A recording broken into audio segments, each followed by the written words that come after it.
Baseball is dead. Rest in peace. But not in the city of Oakland. Baseball is alive and well in Oakland. They might keep the team there. They might just build 3 stadiums there to fill up all. What better timing, Dallas? What better timing than right now for the Oakland A's to be the hottest team in baseball? Because correct me if I'm wrong, isn't the reverse boycott tomorrow? Yeah, which is why I really, really need the team to play good baseball tonight. It'd be really, really good to play good baseball tonight. It would have been really nice maybe if the schedule makers, i.e. the fans of the Oakland A's, would have maybe thought, you know what? Let's do it on the start of a series coming off. They could not foretell that the Oakland A's were going to become the hottest team in baseball. Yeah, just on the eve of June 13th, which, yes, Jared, is the reverse boycott. Is there a significance to that date? Why did they pick June 13th? Why would it be in the middle of a series like that? I could probably get into the details of it. I'll say this. It's just, it's a combination of strategizing and what's available for folks to be able to do the things that they're trying to do. For them to be able to achieve the things that they're trying to achieve as a fan base, they had to strategically pick a certain date because as of right now, I believe there are 5, maybe 6 different pickup sites. If you are going to be attending the A's baseball game and you would like a t-shirt that they are going to be giving away, remember, these are the fans that are giving away over 7,000 t-shirts to come to the A's baseball game tomorrow. So not today, tomorrow. That's right, fans. There are 5-6 stations littered throughout the community where you can pick up a t-shirt on your way to the A's baseball game. I mean, is this something that, you're kind of on both sides of the fence. You're a fan of the A's, but you also are a broadcaster for the A's. What's the scuttlebutt behind the scenes? Like, is this something that people that work for the A's are actually excited about, or are they nervous about the optics? Well, Jared, that's a great question. And I can tell you from my experience in this business, I think you see folks at times scramble when they're not really comfortable with what could be on the horizon. And then I've learned at times when you don't see that, I think that could also give you an idea of where people's mindsets are. So take away from that what you will, but I just haven't really felt the scramble. Yeah. And so what that kind of tells me is they understand where these folks are coming from. They have a pretty good idea of why they're frustrated. And I think you would have to be living under a fucking rock to not understand where the A's fans are coming from. And so whether or not you're in the front office of the Oakland A's on any level, you have an idea of who, what, when, where, and why. And if you don't, you are out of place. Let me tell you. So psychologically, right? I think that there's probably a very, very, very small pool. Like if we're living out Major League as a real thing with the Oakland A's, there's a very small pool of people that are like the evil masterminds that want to take the A's out of Oakland, and they're like, fuck all these people.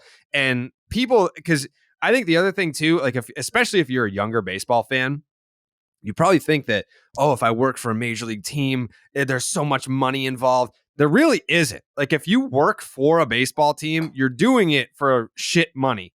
So if you're working a job for shit money, knowing that it is shit money, then it's because you love baseball and you probably love the Oakland A's. So I have to venture to guess that there are a lot of people working for the Oakland A's they have to be quiet and secret about it, but they're probably like, fuck yeah, like this is gonna be sick. Like fuck these motherfuckers because they're getting paid shit. They love the A's because they're working for the A's, and it's like the people that are behind the scenes working for the team are not like, oh my god, no, please don't do this big fan revolt thing that you're gonna do. They're probably like, I wish I could be on the other side with you guys. Jared, there's a solid chance if you were to scroll through pictures from that day, that if there were folks wearing a 3/4 zip or a 1/4 zip, and they were wearing a shirt under that 3/4 zip or 1/4 zip, they very well may be donning a green shirt tomorrow. I don't know what could be on that green shirt, but there's a solid chance. There's a solid chance that some folks in high places could very well be wearing that shirt. I don't know what have you seen what the shirt is? The giveaway? I haven't caught. I haven't seen it. I was going to ask you. I didn't know if it was public knowledge what the shirt says. What does the shirt say? Is it revealed? Oh yeah, it's public knowledge. You should. What does it say? Should look it up. Well, you should look it up. I want you to see it. Okay. What should I search? Reverse boycott t-shirt. Boycott shirt. Just check Dallas's likes. Yeah. Oh, Joe. It just says sell on it. Oh, is that all it says? I haven't seen a picture of the shirt. I'm just seeing a tweet here that says, we are 1 week away from the reverse boycott tailgate. As you know, this will be your first chance to receive a sell shirt.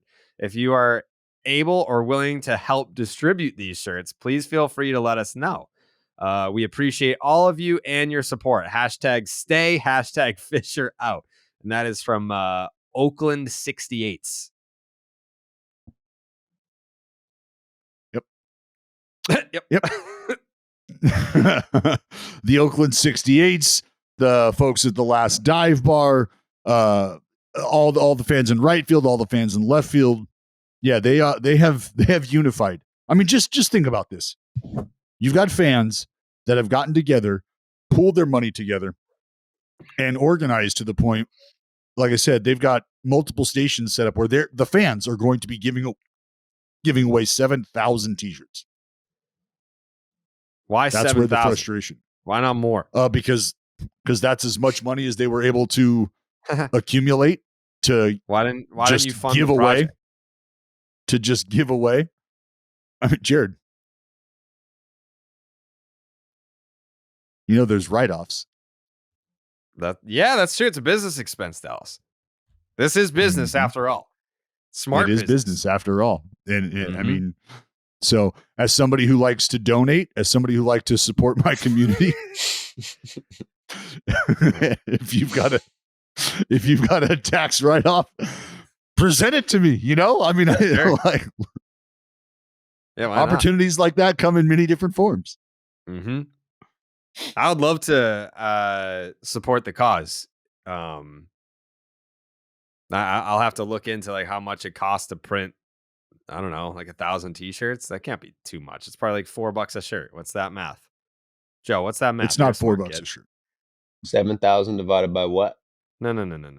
If I want to donate to have if I want to donate to have 1,000 shirts printed at $4 a shirt, buddy, the boycott's tomorrow. You're probably not going to get to press in time. It says sell on it. It's not some fucking crazy graphic. Yeah, I know, but I don't think they're going to be like printing would have to be occurring right now. Yeah, Dallas, I don't know if you know this about me. I worked at a fucking t-shirt printing company for 7 years. So did I. Did you? Yeah, I worked at Sully's. It was the t-shirt company that like started like the Yankees suck t-shirts. That's where I worked for 7 years. And I worked at a different t-shirt company. Yeah, we during like the Boston Marathon bombing, we made the Believe in Boston t-shirts with the marathon color like ribbon as part of the O in Boston, and there were hundreds of thousands of orders, and we were cranking those out. So I know how many t-shirts can be made in X amount of time. If we want to get 1,000 t-shirts made, the infrastructure exists somewhere in California. I mean, if you'd like for me to reach out right now, I can do that. Yeah, just give me a cost. 1,000 shirts, I'll donate. That's weird that you have a direct contact with these people. What are you talking about? That's very strange. Yeah, I don't know. It's the OCD and it's the baseball fan of me, and then it's the OCD in me that 7,000 pisses me off. Like, you gotta make it an even number.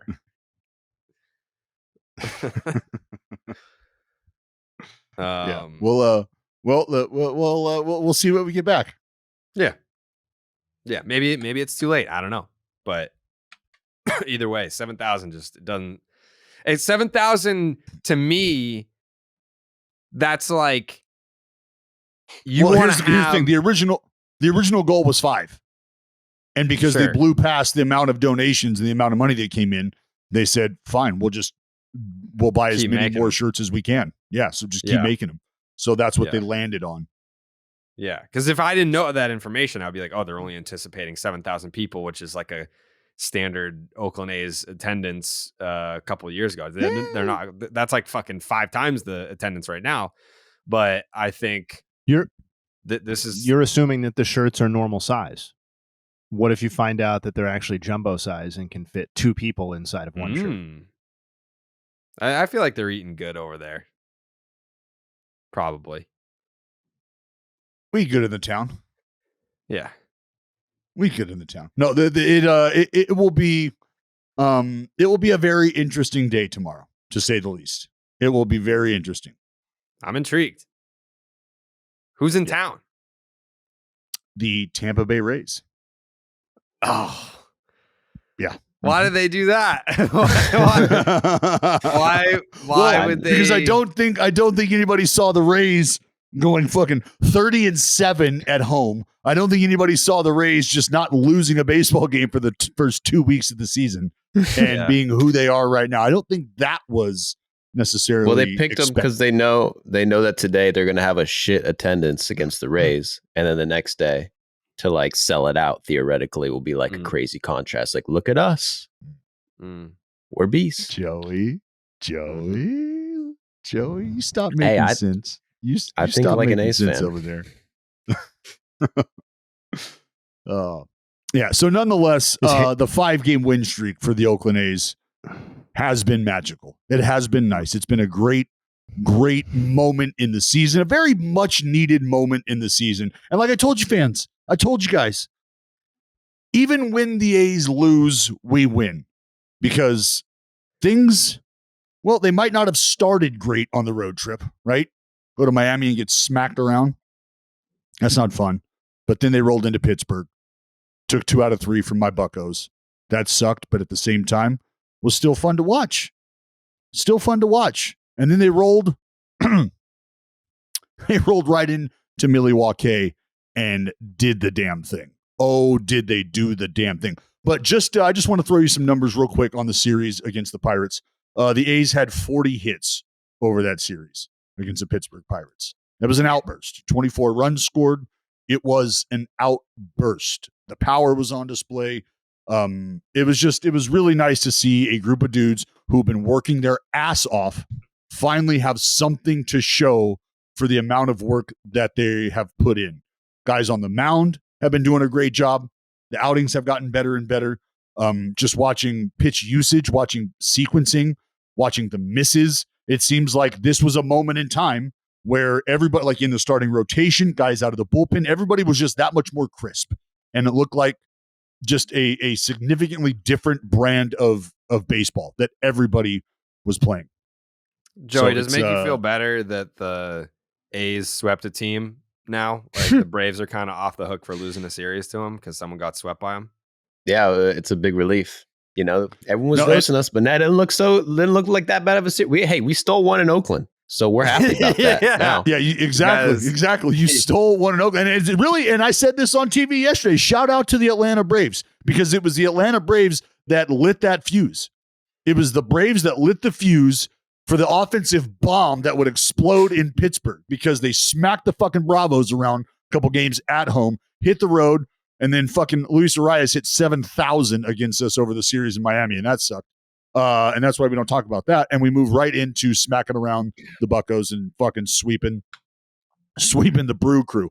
Yeah. Speaking of sweeping the Brew Crew, son of a bitches, those son of a bitches. Well, they got your boy slipping. Yeah, you got posterized. Yeah, you got your boy slipping. Yeah, well, first before that though, I mean, like there was a lot of hospitality that was issued your way. Was there not, Dallas? There was, but actually, how this unfolded was they fired the arrow first. I mean, we had known it was in the works that I was going to go hang out at Bernie's Chalet, going to go catch a slide or two, and that was something we were putting in motion. So it's almost like they dangled that carrot and we're like, hey, we can make this happen.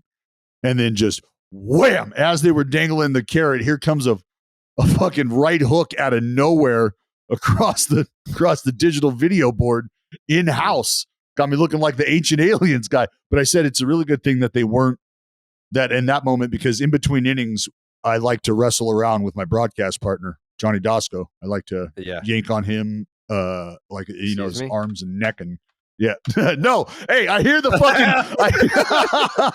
I hear the buttons. Stop that shit. No fucking timestamp. God damn it. 33. Fuck. 1833. Mark that down. 1833. Got it. 1383. 1383. That's already written down. Yeah. 38. I'm not trying to remember it. Yeah, it's written down. So I'm glad that they did not catch that, because that would have just not been a great look. But yeah, I did make my way up to Birdie's Chalet. I did slide like 7 times. It was fucking outstanding. And what? Thank you to Nicole. I want to take Jared. this time. Thank you, Jared. Thank you, Jared. I want to take this time to thank Nicole. Thank you, Jared, for us being able to link back up. Yep. Thank you, Jared, for making make that happen. Slide down Bernie's slide possible. Thank you, Jared. Well, it was actually Nicole who made that happen. And I want to thank Nicole and the rest of the Milwaukee Brewers staff. Jared. Yep. And I especially want to thank Bernie. And like I tried to tell the Brewers fans, we did make a bit of a mess at Bernie's Chalet, but I took the time to sweep up. Okay. Yeah. I get it. I get that. But it would just be nice to have some recognition for being directly responsible for you going down Bernie's slide. Well, you were not directly responsible. Again, it was just a matter of reconnecting, right? And so you assisted in the reconnection. And then from there, nature took its course. Do you think you would have gone down the slide if I never existed? For sure.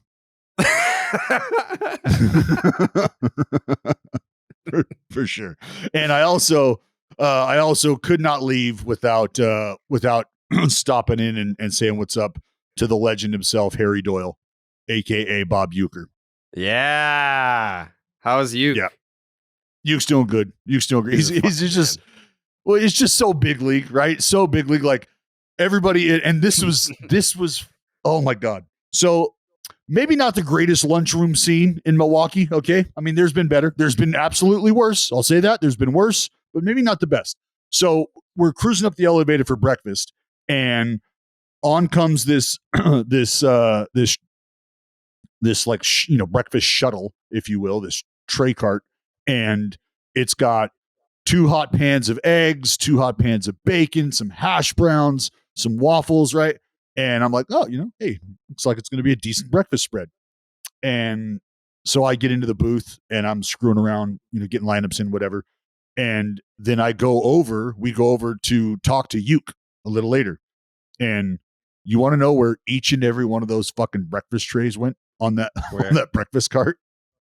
We walk into Ueck's booth, and off to the side, there's like a full breakfast spread, like the warmers and everything. Like if you were to walk into the lunchroom, that's what they're featuring. But if you're Bob Uecker, they're also featuring your own personal mini version of everything that everybody else has to eat amongst the common folk. So Uke had his own tray of bacon, his own tray of eggs, his own tray of hash browns, his own tray of waffles, everything.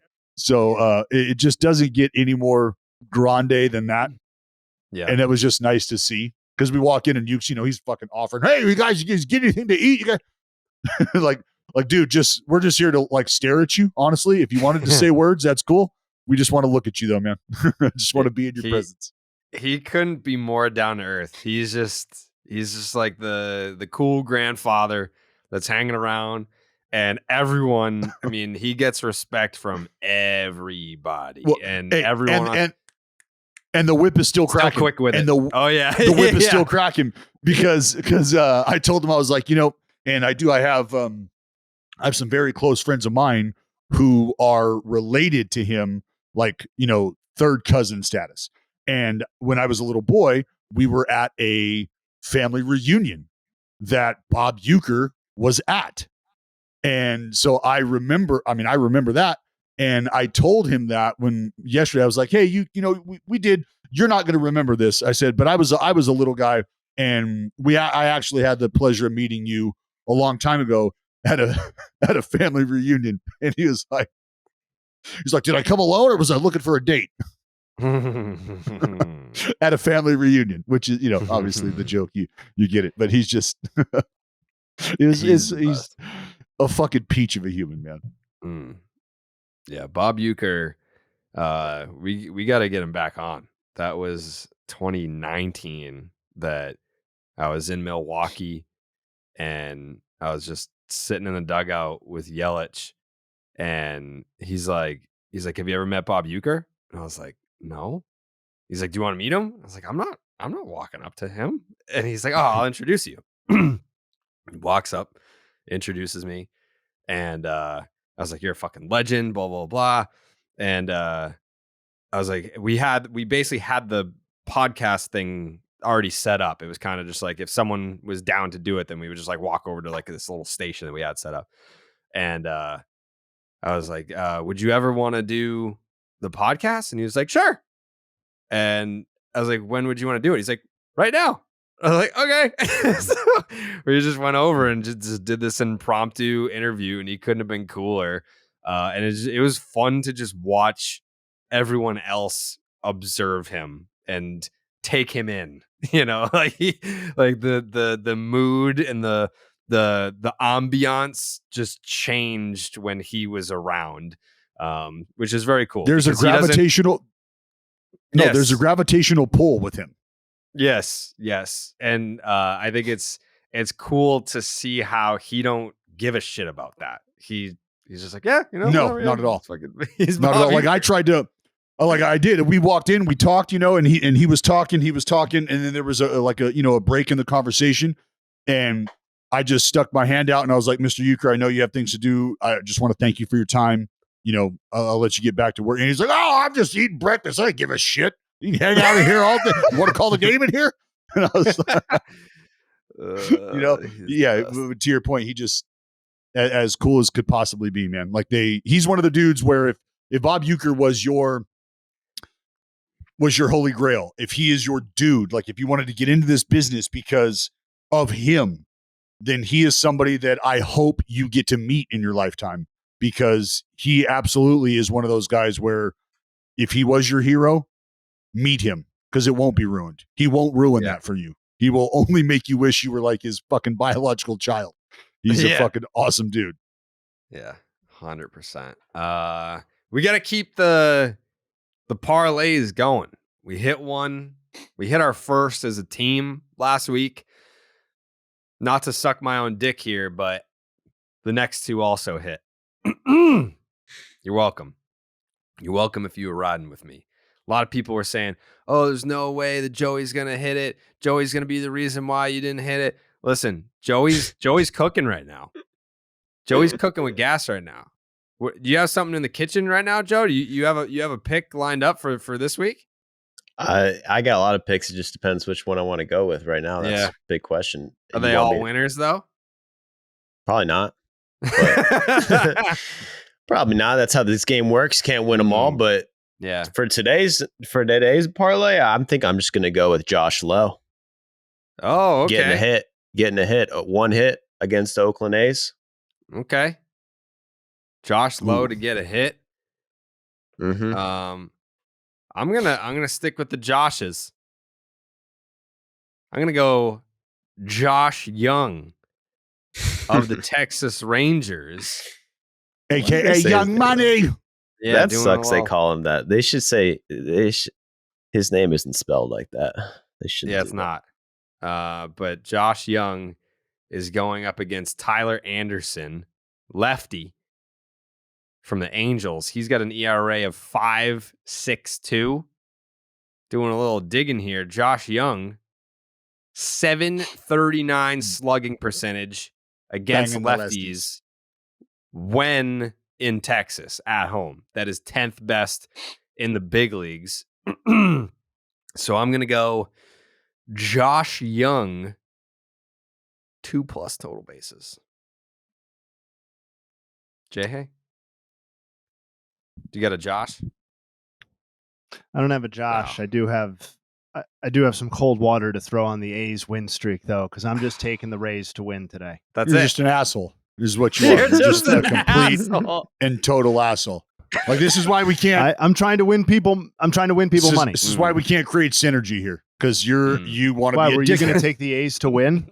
Were you trying to take the A's to win? Because you fucking worry about what I'm. That'll taking. skew up the odds. You don't worry about what I'm taking. All right. You take your asshole picks and get fucked. Let me tell you where you're going to win some money today. Ride with Daddy Picks. Mm-hmm. Dallas? Yeah. You get a Josh? Well, you got a couple Joshes and an asshole, and that's all going to get spun into a web. Logan. Oh, web. Wow. That's right. And there's a couple different ways I think we could go here, and I'm still kind of torn on the fence because, look, I like the underdog. I like I'm here to look. Scared money don't make money. All right. Scared money does not make money. That is indeed a fact. So we can go a couple different routes here. Logan Webb has been throwing the absolute piss out of the baseball. He has been slicing and dicing. Really, I think you go back and look over his last 6-7 starts or so. The last one he just had is probably the worst start out of them all. I think he gave up 4 in his last outing in Colorado. They still won the game. But everything before that is 6-7 innings. He's punching folks out. So we go one or two ways here. Logan Webb and the Giants plus 135 to lay a run and a half. So win by 2. Can they do that? I think they can. Why? Because they're coming off a 13-run outpouring of offense against the Cubs. And they're squared off against Matthew Liberatore, who things haven't been going great. So I like the offense for the San Francisco Giants staying hot here and trying to do something to make a little noise to get back in the hunt for this division that the fucking Diamondbacks are starting to put a clamp on because they're playing good baseball. So we could go that route, or we can go Logan Webb over 5.5 punch outs, but that's a minus 130. So I'm going to go Giants offense, Logan Webb. They're going to beat the Cardinals by 2 or more runs today. Okay. And that's where you're going to make your money. According to my quick calculations, that 4-element parlay is plus 476. So pretty modest by our standards. Yeah, the one that we hit was like plus 850. Plus 850. Yep. Yeah, it was nice. Let me tell you, it was nice. Yeah.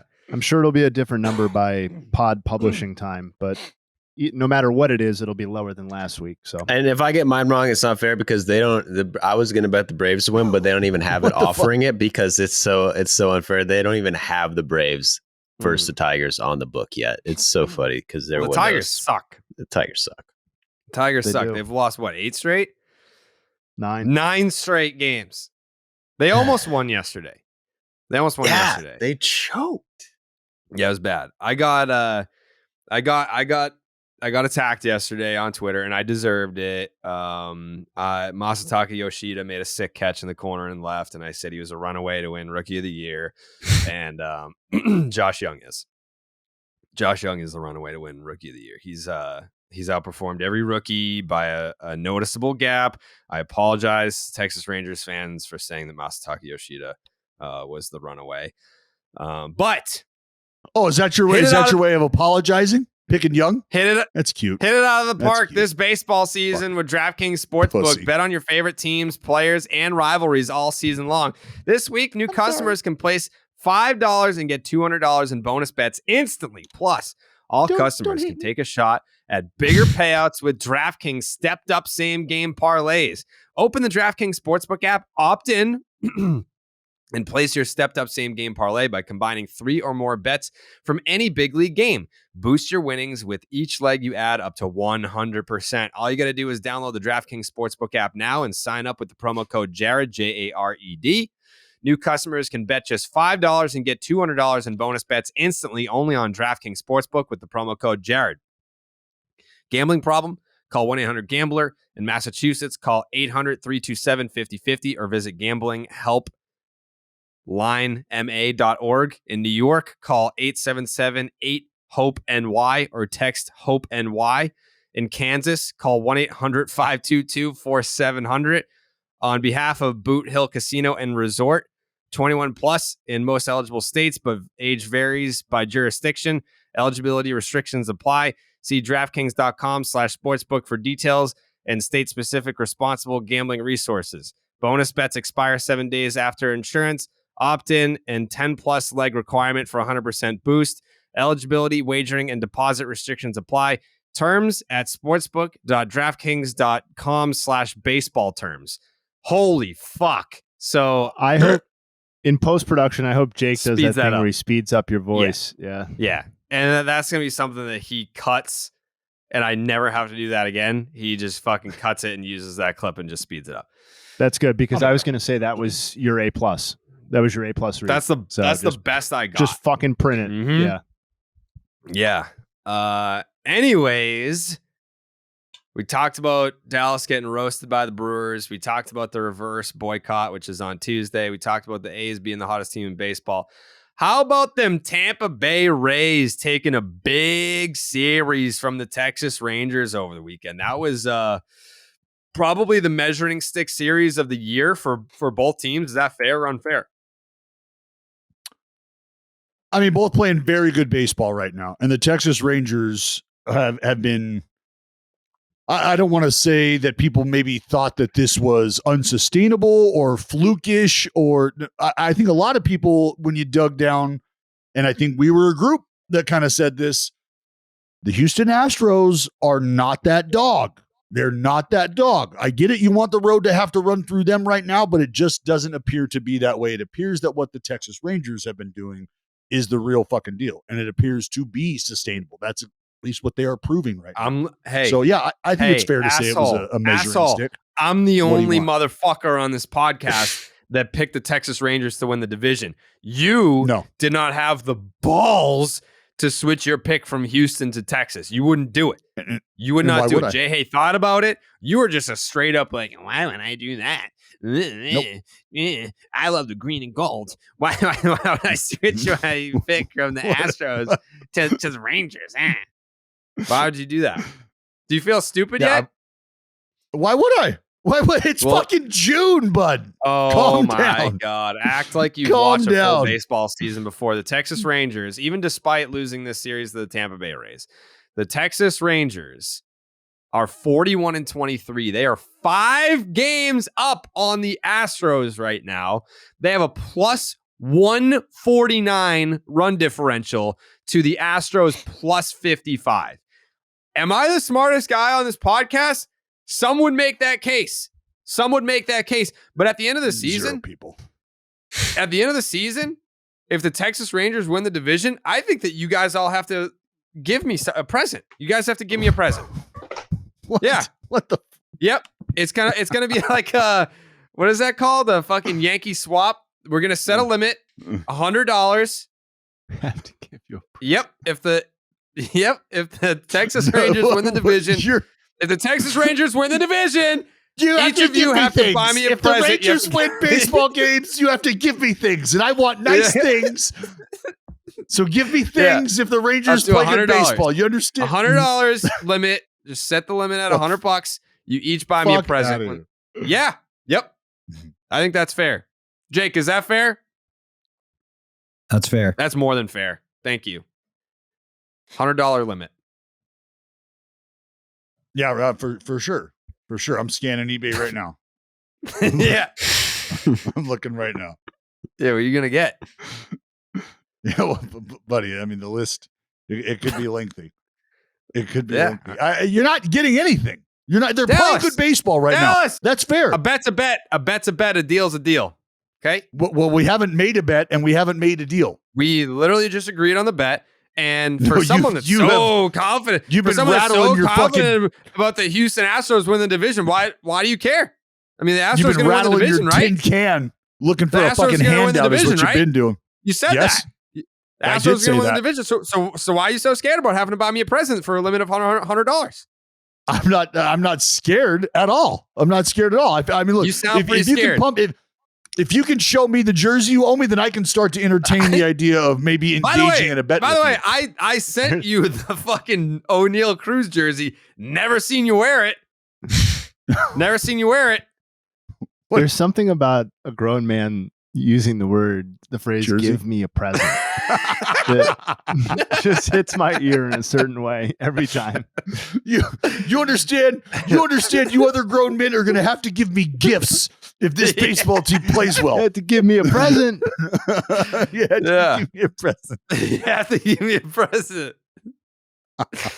Joe, what are you going to get me? What are you going to get me if the Rangers win the division? What do you $100 want? Limit. $100 I don't know. limit. I mean, I don't want to tell you what to get me. It's got to be like sentimental. Like if it's like, oh, like Joe got me this really cool present. I'm not getting you shit, bro. I'm sorry. All right, a deal's a deal. I can't listen. You guys can't just make deals and then already break them. It just goes to show that A, you're not honorable. B, you're out here saying that the Astros are going to win. So why do you care? Just I will agree to a $100 limit present exchange. Thank you. There is no basement. Jay Hayes the only guy with integrity here. He really is. Yeah. He's the only guy. You missed, and I'm not. You know what? That's fine. If you're gonna hear like 3 select words that Jay just said and not the other important words, then I'm gonna let you go ahead and ride with that. Well, I mean, what did he say? I can't wait to see your face when Jay gives you that fucking present. So it's $100 limit, but there's a floor of 50. No. We're changing the rules now. No. Oh yeah, $50 floor. No, you just set the parameters, bud. We'll follow them. All right, and that sounds good. $100 limit done. Yeah, $50 floor, $100 limit. You fucked that one up. I agree. Deal. Hey, back to Rays Rangers though for a second. Sure. I can't say that I had a big takeaway about which of these teams was better or like, okay, the Rays won this round, but it was 2 of 3. It didn't really, I don't think it means that much. But what I will take away is how Tyler Glass now looks and his pitching, because that to me is like, that's the new thing on one of these teams that wasn't there for the first month of the season or whatever. I'm attracted to a lot of different guys. That fits right there with Glass now. That's 15 2/3, 10 hits, 5 runs, 20 strikeouts. Batters are hitting 175. And he had, maybe might have been the most impressive individual start of this series. It wasn't a great starting pitching series overall. But yeah, that's what I'm taking away, that he looks like he does and can impact the Rays rotation in the way that he does. Mm-hmm. He's been great. And I don't know if it was on record or off record when we did the interview, but when he was slicing and dicing against the Red Sox, he was like, yeah, I felt like shit. I don't know if he's like, I've been like sick. He's like, I don't feel good. But he just went out there in the rain and carved up the Boston Red Sox, which isn't the most difficult thing to do these days, but he still did No, it. I got it. And one hitting the Rangers is difficult. Yes, it is. They are the best offense in Major League Baseball. Mm-hmm. And I believe since the turn of May, they have the best record in baseball, which, you can't just be like, oh, yeah, you take out the Rays' best month. Of course, another team is going to be better. But, we're talking about recent sample here. Since I think May 1st, the Texas Rangers got the best record in baseball. That was a big series. I feel like people didn't talk about that enough over the weekend, that those two teams were going head to head as the. Or you're talking ALCS? Is that what you're talking? Potentially, right? How often does the number 1 and number 2 team actually play each other in the ALCS? Like, I feel like that doesn't happen that often, but I think it would be a very interesting series. I think it would be a great series. I just think it might not be one that resonates on like a drawing the attention of the entire nation over the weekend sort of series. Because the best players on each of those teams are just they're not megawatt stars in baseball right now, which doesn't mean they're not MVP candidates. Okay, so then let me ask you guys this: right now, and yes, as the way things are going for the Texas Rangers, things are going great. But do they have enough right now, starting pitching wise, to continue to roll this way? Well, they're number 2 in ERA for the starters. They've dominated, guys. Lose. This is I guess what I'm asking. What's that, Jay? I was just saying it's the Rays then them to Joey's point in terms of starting pitching ERA. I'm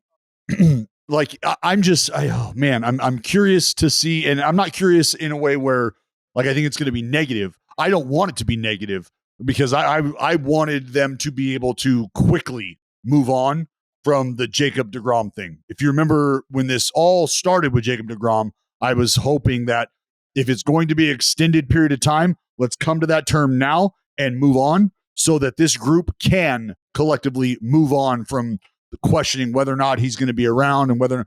So I don't know if it's kind of a wait and see. Let's hope that everything continues to go the way it's going right now type of approach with the Texas Rangers in the rotation, because what is there to complain about? The Texas Rangers have the best record in baseball since losing Jacob deGrom. I mean, this is really a question of what is your confidence level in Eovaldi and Gray specifically, right? Because well, that's where Perez and Heaney are basically pitching at or near. Like Perez is not having that great of a season after what he did last year, and Heaney's been up and down. I think he's giving you about what you could have expected coming into this season, given his career. So it's Eovaldi and Gray that are pitching better than we have ever seen them and before. Dane Dunning. Yeah, well, sustainability. This is why I posed the question, is because it's easy to look at those numbers, Joey, and go, "Yep, things are great," and yeah, as of right now, they are. But that's Eovaldi pitching at his peak, right? Like the best he's ever thrown baseball. It's all three of those guys pitching at their peak for sure. And so, is that going to be are we going to be having that same conversation in July? Are we going to have that same conversation in August? And if not, what have they done to supplement that if there is a step back? Because it feels like if there's any sort of hiccup with either one of these fellas, things could look like I would hate to see one of them go through a rough stretch where there's 4 or 5 starts that are bumpy. I don't know what that does to the offense. I don't know what that does to the team and their approach as a whole. But that is the only thing I'm wondering about right now, is because you have all three of these dudes throwing the ball the way they are. It's fabulous. That's why they're in the position they're in right now. Is that sustainable? And if it's not, what does that look like? Where do we then go for the support? I would argue that, first of all, I think how many ever podcasts ago a similar question was posed, and I think we landed on the fact that the Rangers will be an active team at the deadline. And I think with the loss of deGrom, I think you're correct that they will be out there looking for reinforcements. But I'm looking around Major League Baseball, and I think I've landed on one team where I feel good about the rotation completely. And I think that's the Braves, and it's just because most of those people have been there and done it before, and the guys who haven't are in roles where they're not necessarily needed to pitch like a number one pitcher like we talked about with Elder over the course of the entire season. That what you've laid out as far as the Rangers go, to me, applies to basically every good or contending team that exists in Major League Baseball right now. Like, we want to talk Diamondbacks at some point this pod or this week. I think you can have the same conversation about the Diamondbacks. Like, how sustainable is that pitching? Do they need to go out and get those reinforcements? Every team in the AL East, I think that applies to, that views themselves as a contender. I don't think there are teams that are like 4 starting pitchers deep with no problems or no concerns about anything that can withstand regression or injury in the way that you're talking about. That's how many of these teams, Jay, how many of these teams are sporting 3 guys that are pitching the best they ever have in their career? That's a good question. I couldn't hazard a guess off the top of my head. I would guess some of them, but not all. I don't know that anybody's pitching quite with the combination of bulk and effectiveness that Gray and Evaldi are together. No. Because it's not just that they're delivering high quality, they're also delivering a lot of bulk. Quantity for the Rangers. I mean, Evaldi's 2 starts away from 100 innings. For sure. Yeah, I mean, I think they'll be out there. The question then becomes, how many sellers will there be, and who are those sellers going to be? Because we talked about all the parity in the NL, and I was looking at it earlier today, and 15 of the teams, half of the teams in Major League Baseball have between a 25 and a 75% chance of winning or making the postseason this year, which to me is like qualifies as a legitimate chance, right? So I think you're going to run into a case where how many sellers are there? How many teams are really looking to hit the eject button on this season? And who are the assets that they're going to trade? Like, if the Cubs, maybe we're going down a rabbit hole we don't need to, but like, let's say the Cubs decide they want to sell. Does Marcus Stroman change your life there? Yeah, absolutely. Okay. Absolutely. I think that's you mean to tell me that the way that Stroh's throwing the ball right now, you plug him into any competitor right now? Anybody? I think so. Yeah. It's absolutely. That is Marcus Stroman, the way he's pitching right now, you could look at a competitor on just teetering on divisional power or that second, he could get you over the hump. 10 starts out of him down the stretch could get you over the hump. No doubt about it. What I'd be worried about as a Rangers fan is them being like, well, we're killing it starting pitching. We don't need anything. They need relievers too, that's their biggest weakness so far. If they just start trading for relievers, leave the starting pitching alone, and then these 3 guys go back to normal, it could be bad news Bears. Well, that's a question on how you start to deploy your assets later. And we know what happens when the postseason starts to come around. And that's when bullpens start to shine or bullpens start to get exposed. And it's because, regardless of what you're getting from your starters, how many times do we see starters these days in the postseason give you 6 innings, 7 innings? Not very often. That shit doesn't happen. So if you've got 3 guys that are at that point, but are going to give you 5 innings worth of competitive baseball, and now you've got reinforcements in the bullpen that you just went and got, Joe, maybe you feel a little different about that. Maybe you're okay with the starters having regressed to a norm, come back to the median, as opposed to hoping that you're going to have 3 guys competing for a Cy Young. I mean, that's not what the Rangers think is going to happen. But right now you got 3 dudes that are fucking lights out, right? And if they do come back to normal, now you have a bullpen that you're a little more confident in saying, should these guys not be who they were in June? We're okay with that because I feel like we've got some buttons to press. We got some matchups down there that have served us well down the stretch and will be exactly what we need heading into the postseason. I also wonder if the fact that they're actually getting contributions from some young key offensive players will make them, in specifically young Tavares and Duran, if that will make them more willing to part with some of their pieces that are still in the minor leagues to upgrade the major league roster right now. So I don't know. I think they're in it to stay, though. They sure are. By the way, we have an update on our baseball is dead parlay. What the odds are? Plus 804. There you go. Yeah. Yep. Giants minus 1.5. Josh Young over 1.5 total bases. Tampa Bay Rays to win. Josh Lowe to get a hit. Plus 804 right now. DraftKings Sportsbook. We're hot right now. Riding on the web slinger. About as hot as the Oakland A's. Not quite. Not quite that hot. What do you mean? What the fuck you mean not quite? No, that's right. Nobody's that hot right now. That's what I'm saying. This guy can't even take a compliment without trying to fucking rip our throats out. Dude. He's like a battered dog, dude. Yeah. He's ready to bite. He's ready to bite at all times.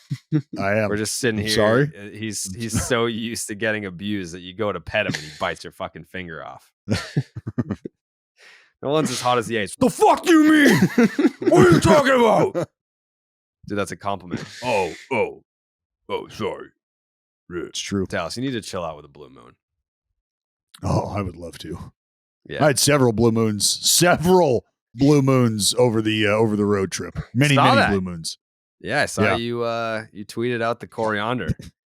Yeah, I also I got to shout out Puddler's Hall. Puddler's Hall in Milwaukee, Wisconsin. Mm-hmm. I believe it is Milwaukee. Fucking a ping pong club. It's a dive bar, and then off to the side, they got ping pong tables in this like bingo hall set up. You just get after it. Spend about 2 hours. Similar to like what we did in San Francisco? No, not similar at all. Dive bar. So think dive bar. And then think the back room of a dive bar having ping pong tables. So it's like a boom boom room with ping pong tables. There you go. And spent a few hours at Puddler's Hall banging the pong around. It was a great time. So thank you for the hospitality. Big shout out to the Hall. hospitality of Puddler's Pub. Couldn't have done it without you. Can't do this show without Blue Moon. That's just a fact. Because beer, it's a tried and true baseball tradition. But Blue Moon is the only beer brewed by baseball. Blue Moon was born in a ballpark, first brewed at Coors Field, Denver, Colorado. Make it your one-of-a-kind baseball tradition. Whether you're at the park or watching from home. Dallas was sucking down some Blue Moons over the weekend.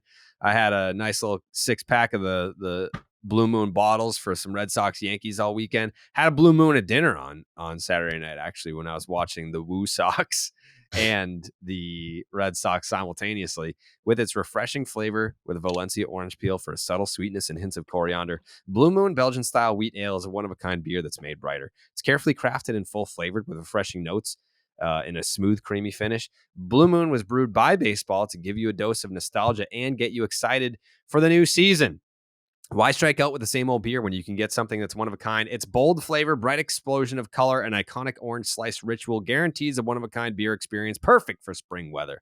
Best served with its signature orange garnish to showcase its beautiful, bright color. A beer this good only comes around once in a blue moon, but you can enjoy it all season long.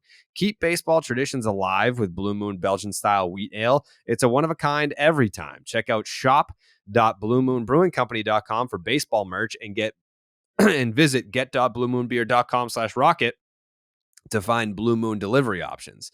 That is get.bluemoonbeer.com/rocket. Blue Moon, made brighter. Celebrate responsibly.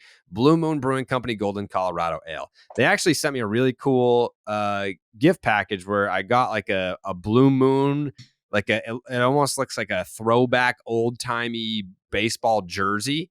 So that's pretty badass. Shout out to Blue Moon for that. I much appreciate it. We obviously know what stood out to Dallas over the weekend with the Oakland A's winning their 5th straight, and we talked about the reverse boycott. Jay, what stood out to you over the weekend? The Arizona Diamondbacks. Again, yeah, it was kind of a take care of business weekend. We talked about I think we did who would get first to 40, and I don't remember whether it was the Braves or the D-backs who got there first, but they're both there now. But it was against teams they should have won, but they've won 5 straight and are 11-2 in their last 13. We could talk about Gurriel, who has had a massive bounce back season with an 895 OPS. We could talk about Merrill Kelly, who has basically transformed into a different pitcher than he was in previous seasons. But I just want to talk about Corbin Carroll some more. Yes, please. Because he had another big day. I saw on the bottom line, ESPN today, that he had a single, double, triple stolen base and an RBI yesterday. And he's the first D-back to do that since A.J. Pollock in 2015. But more to the point, like his season overall is getting to a point where we need to recognize it within potential historical context, because he's at a 968 OPS at age 22. And the only players in the wild card era to put up an OPS better than that in their age 22 or younger are Juan Soto, Harper, Trout, Vlad, and Tatis. This guy is just and the only guys to do that with the stolen base element that he's bringing right now are Trout and Tatis, obviously. So this is everybody knew it was a franchise talent when they signed him to the extension, and he was rated the number 1 prospect in baseball.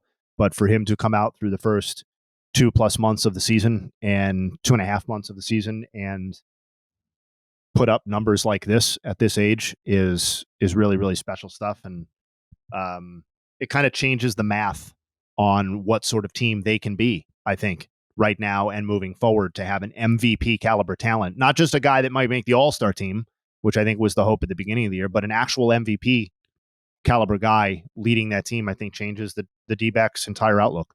I think it's pretty exciting. He's got to be approaching being like a 3-win player already, right? Yeah. He's also, let me see. 3.2 WAR according to He's Fangraphs. over 3? Yeah. Jesus. I was going to say like 2.8. Yeah, I mean, he does everything. What's the speed power combo? Jay, do you have like that? home runs, stolen bases right now? It's 13 and 19 right now.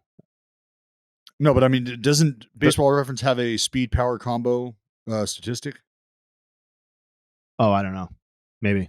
I mean, if Jay don't know that stat, that ain't shit. No, it's real. I'm not saying it's not. Yeah, real. I'm saying it ain't shit. No, I believe you. That is just he looks like the player that I hope continues to. I mean, look, he's already got the bread, right?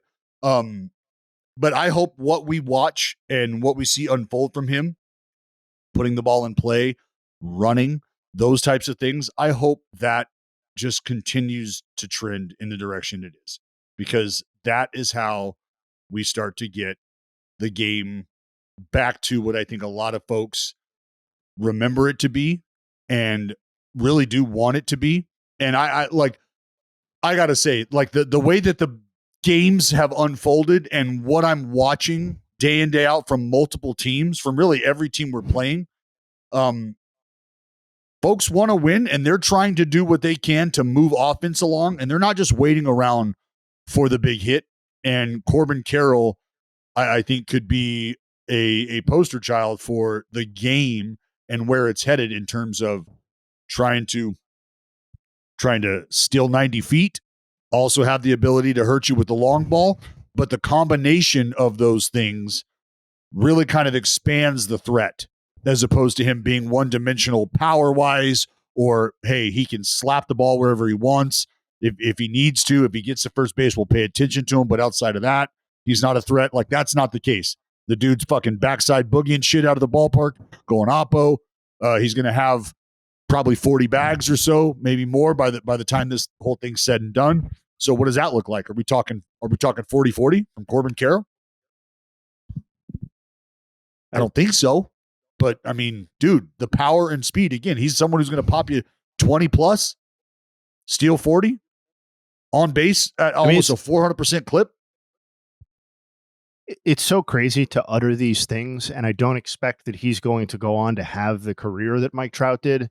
But if you look at what Mike Trout was doing at age 22, and granted, he'd already had like 2 full big league seasons at that point, but like, it's not far off from what Corbin Carroll is doing in terms of a power speed combination thing. And Trout was already down to 16 stolen bases by the time he was 22 years old. So are you serious? Yeah, he stole 49 in his rookie of the year season. He stole 33 the next season, and then he stole 16 in his third year, which is the year that he would win his first MVP. 36 homers, 16 stolen bases. It's funny, that first MVP year is actually one of his least impressive seasons in hindsight, but nevertheless. Yeah, because what your question was what stood out, and it's fucking the Diamondbacks and Corbin Carroll. Yeah, as of right now, Corbin Carroll, through his age 22 season, is sitting at a 163 OPS plus. Mike Trout at a 169 OPS plus. Granted, there were sizable differences in plate appearances, at bats, and blah blah blah. But for sure, I mean, you get the idea. Yeah, he's. I tweeted yesterday just because it was more just to put a double emphasis on the point. I was like, Corbin Carroll's a star.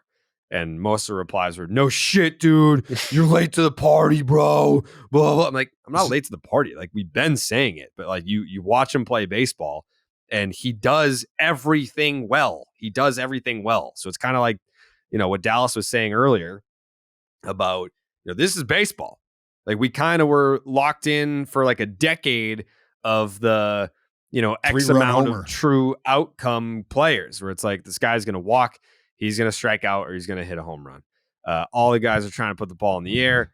It's all about solid contacts. It's about hitting homers. They don't pay me to hit singles. But then you have a guy like Corbin Carroll comes along and he's like, yeah, I do everything really well. Like, maybe not the best, but we're talking about better than the majority of the pack. I can do all things, and I can do all things well. His only knock is his arm, right? Like, it's below average, whatever. Everything else the dude is doing, like, I mean, he's damn near the fastest player in baseball. Everything he does, like defensively, as far as something to say about that. What's that? I said Ellie De La Cruz has something to say about that. Do we have this? Do we have the sprint speed? I mean, that was the first to third thing. But do we have total sprint speed yet for him?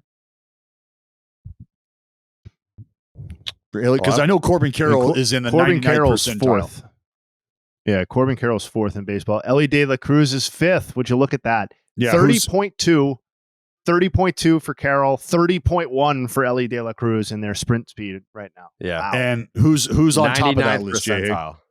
Bobby Witt Jr. and Bubba Thompson. Yep. And Trey Turner holding on. Old man Trey Turner. Yeah. But that's the arm one strength is in the 38th percentile. There you go. I mean, and you can see that, like, honestly, just, watching him take infield, outfield, and shit like that. Like, you can tell that is the who cares, right? Well, that's what I'm saying. Like as far as him getting to baseballs, like when you think about, and that was something else. Like watching him, like it's the least important tool. Yeah, and it's because the combine the speed, combine the first step. Right, which is him taking the correct route, him being able to identify the correct angle, and that's where you're going to get your defense right there. So he's already got the speed to make up for a shitty route if he were to take a shitty route. Thing is, he's not taking shitty routes. He knows where to go to get the baseball. So I got to, he's in the upper echelon. It's not always about how fast the ball gets there. It's about whether it gets there. And I mean I saw a guy on the Rockies yesterday. 100 miles per hour from left field, home place, 100 mile per hour arm. Tatis was still safe. Doesn't matter how fast you throw it. Makes no Well, these difference. are guys that can outrun the baseball. Like Corbin Carroll is a guy who I promise you're going to see highlights of him throughout his career where he is running down baseballs that should be landing in the gap. And now all of a sudden he's there.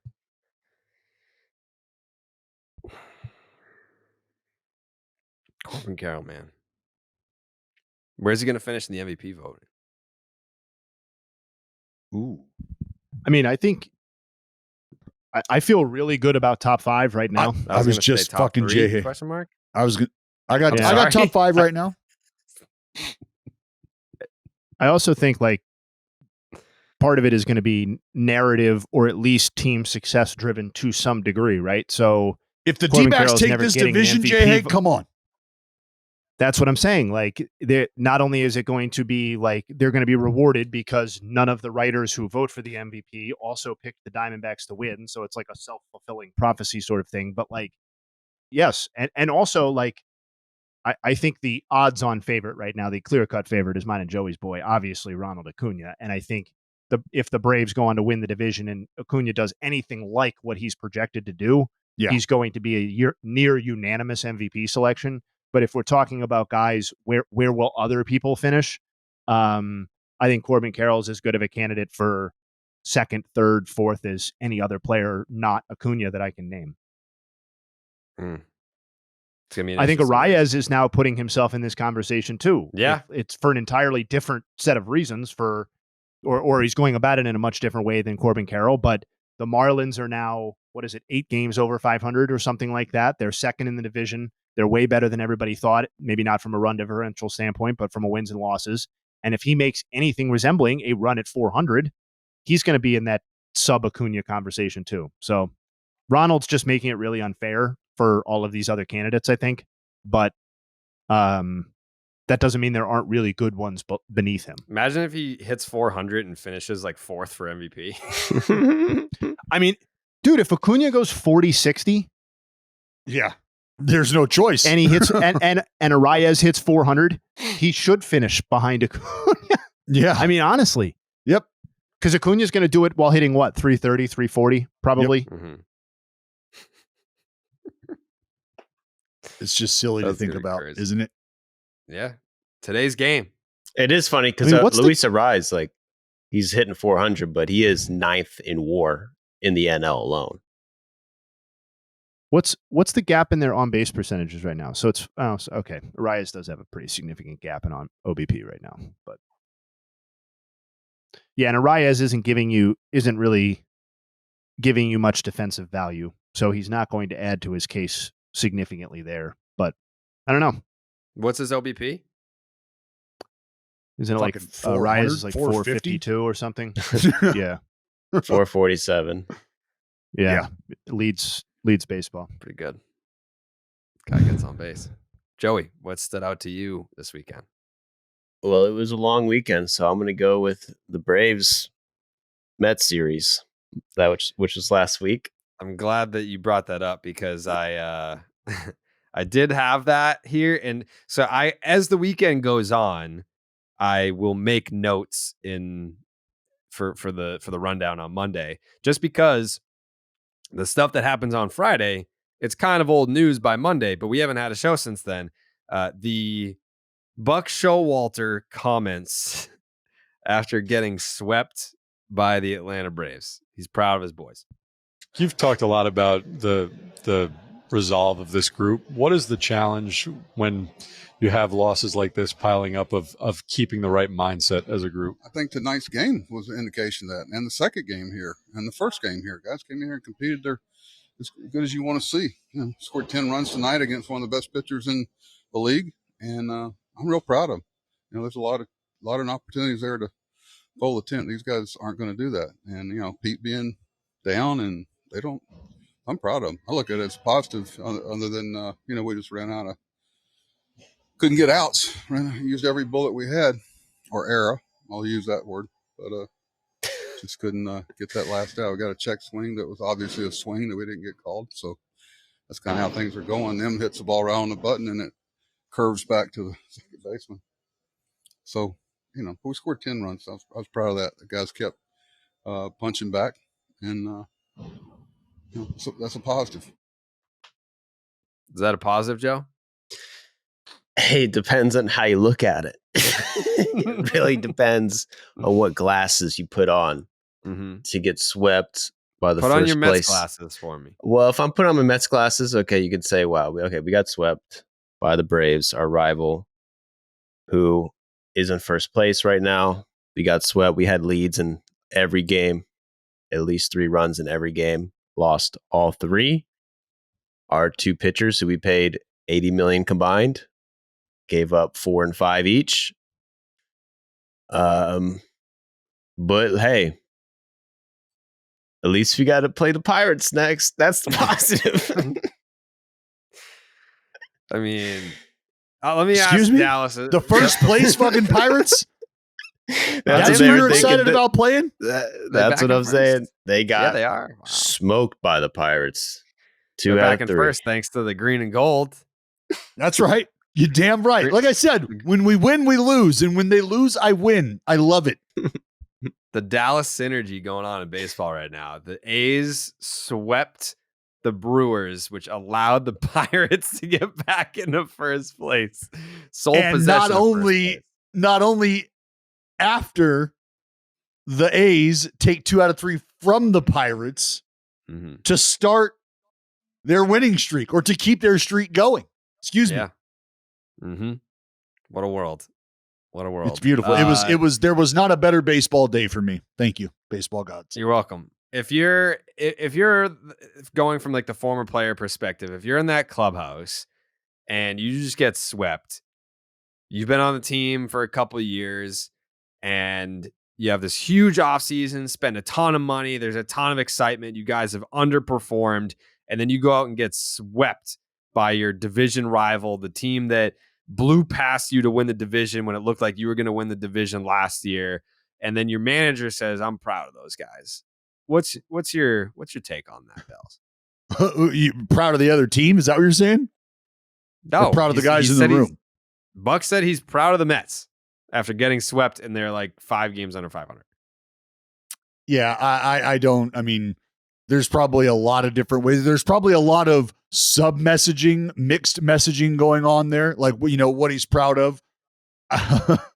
That's really, I mean, great, but you lost. So those are things that you're excited about, but unfortunately they didn't work out for you. So silver linings, I get it. You're trying to keep things positive, trying to keep your glass half full. I understand all of that. Mm-hmm. I mean, that's part of the lie that you tell yourself during a lull, during a downswing. But there's really nothing that he can do other than that, given the construction of the roster and why they lost the series, right? Because the reason they lost the series is the first thing that Joey said. Verlander and Scherzer and Carlos Carrasco, who I believe is their 3rd highest paid pitcher or supposed to be a contributor on that rotation in some form or fashion. Those guys did not deliver across the board, specifically Verlander and Scherzer. And I think it was 8 innings, 10 runs combined between the two of them. Yep. So if you're Buck Showalter and your offense basically did its job and everyone else on the team more or less did their job, except for your 2 untouchable Hall of Fame superstar pitchers, what are you supposed to say? Yeah. Well, that's honestly, I don't think he had anything else. I don't think he had anything other path to take. And it may sound stupid that like, oh, he's proud of his guys that just got swept. And like, yeah, that does sound a little silly. But also, he can't say my two ancient aces need to fucking pitch better. Well, that's part of the whole obvious messaging is what would you have Buck Showalter say in that moment? Hey, offense was great, but the 2 old guys were paying a fuck ton of money. Shit the bed. All right. So now that I've gotten that across to you, let me go back into that clubhouse and have their respect. Let me go back into that clubhouse and have no issues with them. Okay. No, the messaging has to be different because I promise you, and let me I actually think it takes I think it shows Buck Showalter's years in the game and composure to have that be the comment, because you have to imagine he's incredibly frustrated. But where it's coming from, Jay, is he also, and this is the years in the game comment that you just made, how many times has Buck Showalter been in a spot where starting pitching has saved him? Where I'm sure he's experienced great runs from guys. Great runs. They're going to need those 2 guys to do anything this season, as we've laid out many times. So would you have me put them under the microscope right now and magnify them like a fucking ant in the middle of a summer heat wave underneath a no, because they're either going to figure it out or they're not. Right. And the track record tells you that they like where they're at in terms of what they have waiting for them with production from 2 future Hall of Famers. He's Also, probably Scherzer, although with each Scherzer's numbers Sorry, are not as bad as I would have guessed. Like, he's got a 371 this year. The FIP is almost identical, 373, a 118 whip, and a 9.79 strikeouts per 9. I know that, like, when we think about, the Mets and Scherzer and Verlander this year, we immediately want to go to, like, well, they've been an abomination. Scherzer hasn't been ace material, but that's not bad. No, it's not terrible. And that's why Buck understands the tide will change. There's going to come a stretch, hopefully, fingers crossed, where these dudes make 4 or 5 starts together. So that's 10 games where you're getting Cy Young-ish type performances is what he's hoping for, right? 6, 7 strong innings out of these dudes, 4, 5, 6 outings in a row. That's where the Mets, he knows, start to turn. They've combined made 17 starts and allowed 15 home runs between the two of them. So, well, that's always been a thing for Verlander. It's 92 and a third innings, 88 hits allowed for a combined ERA of 4.19. And if you're paying whatever it is, $85 million for 2 players, you would expect better than a 4.19 ERA and a 125 whip. Wait, how many hits total? 88. How many hits total? 88 hits and 92 and a third innings. And how many homers? 88 hits and how many homers you say? 13? 15. Yeah. 8 for Scherzer, 7 for Verlander. So what is that, like 16% of the hits? 16% of the hits they've given up are home runs?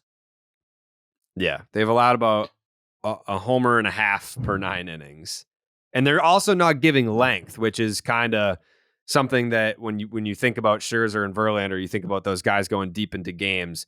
Scherzer's averaging 5 1/3, Verlander averaging 5 2/3, which again, compared to the rest of the league, is not terrible, but it's not what you're paying $85 million for either. Well, and it also doesn't fit what's happening with the rest of the rotation either. If you take out Senga, like the McGill has made 13 starts for these guys this year. Carrasco has made 8, and David Peterson has made 8, and those 3 have combined to sport an ERA north of 6. Yeah, they stink. Like, that's almost 30 starts between those 3 guys that have just been lit on fire. Those guys have combined for a 6.10 ERA. Yeah. A 1.64 whip.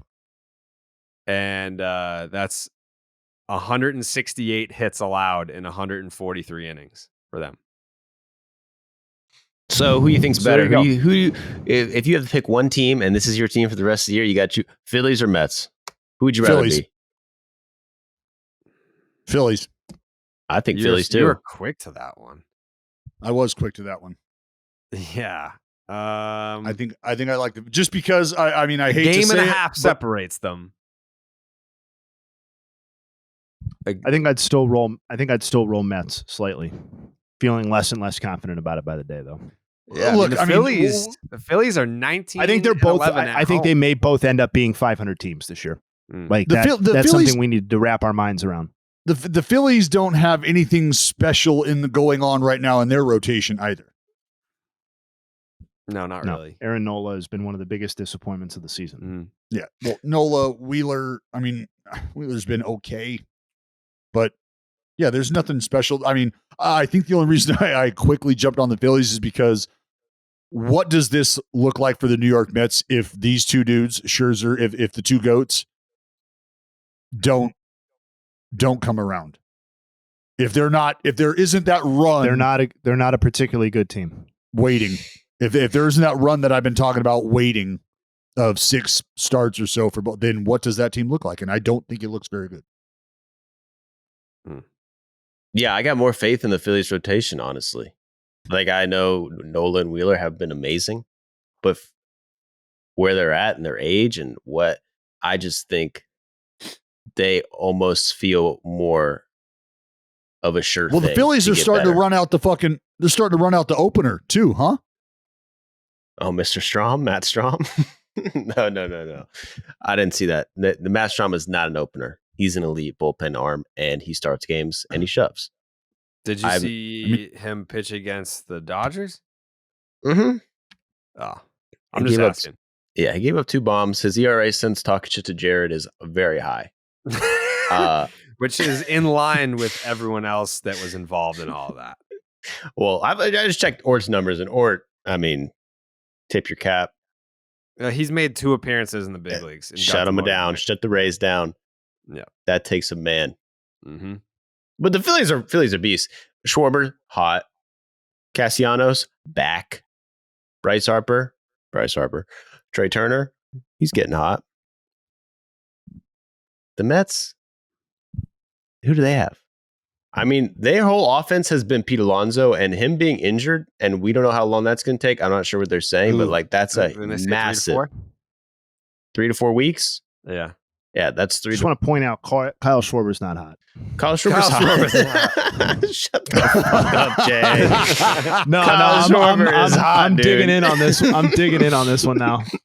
Yeah, it's June. It's June. Like a June. dog with a bone. It's June. He's hot. Oh, for his last June, 8. He's hot. That's how that goes. That's It's June. He's How hot. many homers does Kyle Schwarber have right now? 15? 17. 17. Mhm. And what's he? Is he hitting? He's not hitting 200, is he? 171. Oh, Batting He's not average even is close overrated. to 200. come on, Schwarber. It is. Yeah, you know what? It's so does help funny you to just get said some that, hits, Jared, though. because They I don't just pay saw him a to hit tweet singles. from. I just saw a tweet from somebody who, at times, I wonder the level of sanity of this individual. But it's very true and it makes sense, and I agree with it wholly. I still haven't been able to bring myself to like it publicly. But Bill James tweeted, "The people who don't pay any attention to the old, quote, baseball statistics like wins, RBI, batting average are exactly like the people who won't pay any attention to the new statistics. They're just parked on the other side of the road. That's all." Which is very true. Mm. Very true. When did For Bill everybody James these say days, that? what's that? When did he say it? 18 Was that like a minutes ago? recent quote? 18 minutes ago? No, that's too bad. Why? I thought that was like one of his quotes from before he lost his mind. No. Well, so you and I probably feel the same way about But if it's post senility, then well, maybe it's tough. Maybe, I mean, I'm sure Bill James was probably like a poster guy for you. Like you had a poster of Bill James above your head, above your bed. That's why Like I it's had one that's why it's so Kirk Reeder. disappointing what he's become now. Yeah. I get it. Just a fucking old asshole. Wow. He's blocked and unblocked me. I don't know what's going on. Yeah, with me him. too. Yeah, very strange. Yeah, me too. I did want to shout out some of these calls though from the comeback game that Amazing. the Atlanta Braves walked off. Here's the game tying home run in the 9th. Oh, get up! Oh, it's out of here! Tie ball game! You were put it on the board! Yeah! Fucking Frenchie. And then the walk off. And that'll do it! Woo! Start the buses! Poor Larry and Crown! Oh, man! Oh, it's time to eat! That will do it! I missed it. It was 13 to 10, not 13 to 11. You sure did miss it. Smoke. But Mr. Albies did not miss that one. Oh, did that get out in a hurry? What a game. What a game. Unbelievable. This was fun. I told y'all it couldn't end up any other way than a walk-off. We got extra baseball. That was awesome. Yeah, I might cry right now, honestly. As that was one of the best games as a Braves fan. That was like the best games of all time. Like maybe better than the World Series. What Just was the because- deficit? It was 8-3 at one point. I think they were down by 4 at one point. But like fuck the comeback. Just like having Frenchie, Smoltzy, Smoltzy. and then you got Glavine in there, and then Larry in there. All those guys talking to each other, talking shop. Like that was beast. That was amazing. They need to do that like all the time, and then to have the sickest game ever at the same time with those boys firing off shots. It was an amazing viewing experience. If you're a Braves fan, if you're a Mets fan, you might have just canceled your subscription to MLB TV. Dallas, you can attest to this. I think the Braves probably do the best job in Major League Baseball organizationally at keeping their prominent alumni around. Like I think that the only other team would be the Giants.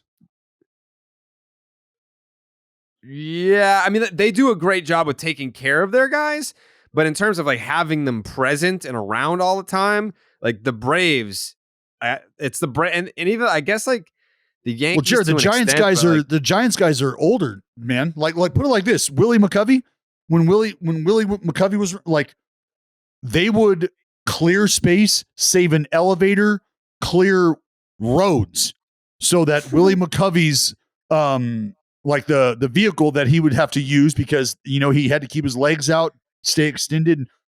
Bro, they would just treat hit like it was an emergency ambulance call to the ballpark and home from the ballpark every day. Yeah. Every day that Willie wants to go to the ballpark, like that's how it was done. Like no questions asked. I think Willie that's Mack two wants different to come. things though. Like I forget who it was that was saying. No, my point is he can't get to the ballpark physically. So when he's able to be around, like you're saying these guys are, when he's able to, they will do it. They treat it like it's the Pope. 100%. 100%. And that's anybody who's a quote unquote forever Giant. Yeah. Anybody. Yeah. The Giants do it right. They treat their prominent alumni like royalty. But they'll even bring their former players into the fucking ownership group. Shout out Buster Posey. Yeah. Yeah. Giants are first class. Giants fans are pissed at me. I'll get tweets all the time being like, what's it going to take for you to send one tweet out about the Giants? Just one. I just haven't. I don't like. There are some people that tweet baseball highlights just for clicks. I tweet about what I'm interested in. I haven't found them particularly interesting this year. I don't know. And now Jock Peterson's back. You better start tweeting out some tweets, brother. Yeah. Wait, you're saying you haven't found the Giants to be interesting? Yeah. Yeah, that's because they are rock boring. Yeah. They are one of the most boring top to bottom rosters in Major League Baseball. That's why you find them boring. Yeah, like some people are out there tweeting highlights pretending to be excited about shit that they're not actually excited about just to endear themselves to other fan bases. Sure. I know frauds. Yeah. Meet them every day. I will just tweet about what I am actually interested in. I do not manufacture excitement on Twitter. If I like it, if it tickles my fancy, I'll tweet about it. But as far as the Giants go, the Jock Peterson 2-homer game, I think I caught it by the second homer, and that feels fraudulent to me to tweet the second one if I didn't tweet the first one. Like I have to be watching the game. I have to be invested in the storyline that's going on in that game. I refuse to hop into a game in progress and be like, oh, look at this fucking cool thing that happened when like 2 other cool things happened before. It has to be authentic with me and it has to be a real reaction. Jared, I can't manufacture. I'll answer this in 2 different ways. Mm-hmm. Your approach to highlight and game coverage and integrity is unimpeachable. I would never even begin to question that. Okay. As it relates to this team, there is not a single genuinely exciting player in their everyday lineup. It just does not exist. That doesn't mean there's not a player who's playing well over a particular stretch or whatever. There is not a really exciting player. And Logan Webb, for as good as he is not a, oh my God, Logan Webb is on the mound type of pitcher. He's just not that guy. And this is the roster they've created, and it's just for a good or slightly above average team, it's an exceptionally boring roster. Mm. Yes, I was going to say Logan Webb, in my opinion, is easily the most exciting player on this team. Easily. Mm-hmm.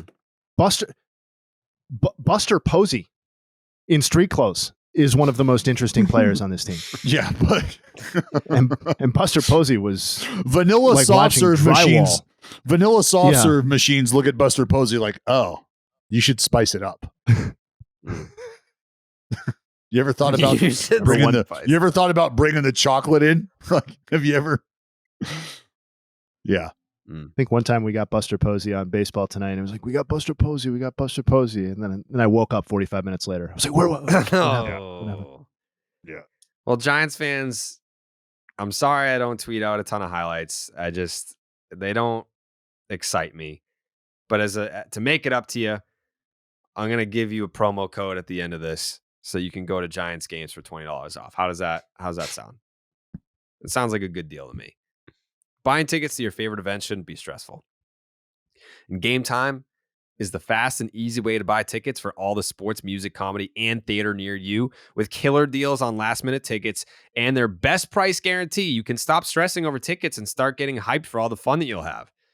Let me take a look at the Giants schedule. SF Giants schedule. Are you guys home this week? Let's see. You guys, no, you're playing the at Giants St. are on Louis. the road.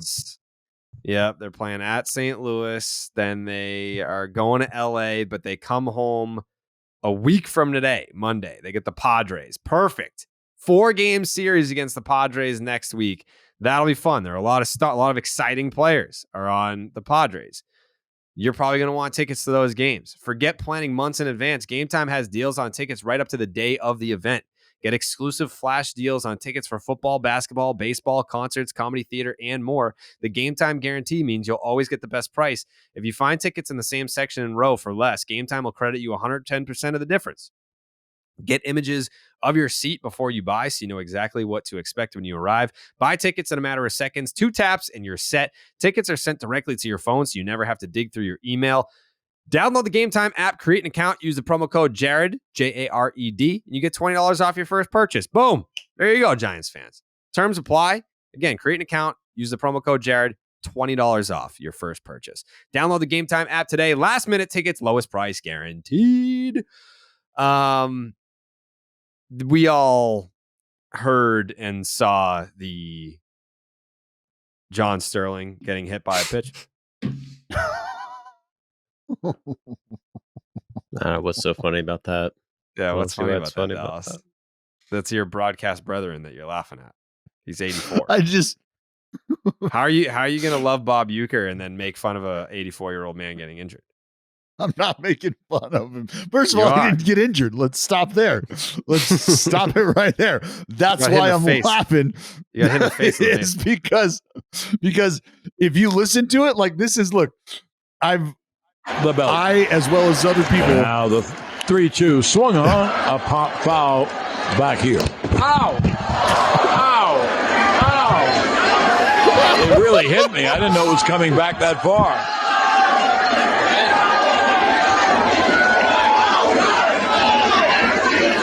So once again, it'll be a 3-2. Oh my God. Ow! Ow! It really hit me. I didn't know it was coming back that far. You guys, if you were listening to this, you got to watch the video because it's not like he got grazed in the shoulder. He got fucking domed. That's why it's fucking hilarious.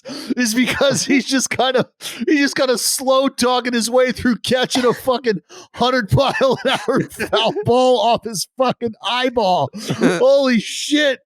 I mean, like when I saw the clip, I thought for sure John Sterling's head was going to fly off. Like there's no way he was going to be able to sustain that kind of a blow. That was fucking as pro as it gets. As pro as it gets. Yeah, there's a reason why he's been up there for 40 years, man. That was to eat that and just act like nothing happened. Stay in the game. Respect. Dude. Because that was not and he even said it at the end, a glancing blow. I mean, that fucking shot off the desk and just caught him fucking flush, dude. Oh my God. But when I saw the video, how about this? I showed my buddy and he thought it was a joke. Like it didn't process that like that was real. He was like, oh, I thought it was like a fucking edited video. I was like, no. That is real. Like whatever you heard, match it up with this video because that's That really happened. Oh, I'm telling you, that's one of my biggest fears too. Baseball? Not seeing, because if you watch the video again, you can see him. He like sees the action down on the field. It comes up, and then he like doesn't track the baseball again. And not until it's in his fucking mouth does he realize the ball's back up on its way to him. Yeah. We love John Sterling here. We're big John Sterling fans. Swung on, there it goes. Deep left center. That ball is high. It is far. It is gone. But caught.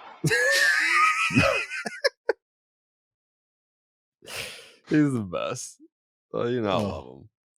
There it goes. Deep left. It is high. It is far. It is gone. Out of the ballpark. A Stantonian home run. Now, what did I do wrong? What did I see wrong? He's at first base. Now, what did I do wrong? What did I see wrong? He's an all-timer, man. That last clip was fucking incredible. What did I do wrong? Oh man. This is a classic Stantonian blast. That's all. That's all it is. I did mention the Oakland A's over the weekend, but yeah, you did. I think what we clearly need to acknowledge is greatness. Who? And it's the greatness of Andrew McCutchen. Yeah. Kutch locking in his 2000th knock of his career. And while he might not be at the very tip top of the list for the Buccos, I'm going to give you some names here on that list. Andrew McCutchen, 2000th hit. Well, Bill Mazeroski, Pops, Lloyd, Pie, Max, Paul, Honus, all of those fellas got 2,000 hits at least as a Pittsburgh Pirate. Kutch, not quite there yet. I think he's 12th on the list, somewhere around there in the neighborhood of 1,500. And let's not forget the man at the tip top of that mountain for the Buccos, who stands alone on a pinnacle all by himself, and that is Roberto Clemente with 3,000 hits. But for Andrew McCutchen to come home to the Pittsburgh Pirates and enjoy that moment in front of the Bucco faithful after taking 2 out of 3, it was a moment that many Buccos fans had waited for, had deserved, had clamored for to happen in their own ballpark, and it did. Captain Kutch delivered, and the Buccos were able to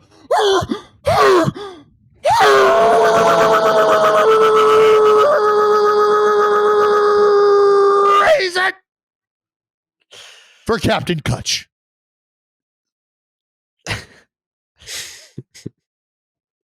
Just a good moment, just some good baseball feelings, you know? Yeah. First Great place. moment. It's good that it happened in a Pirates uniform. Yeah. What's that? I said it's good it happened in a Pirates uniform. Yes, it is. Yes, it is. Mhm. Very good.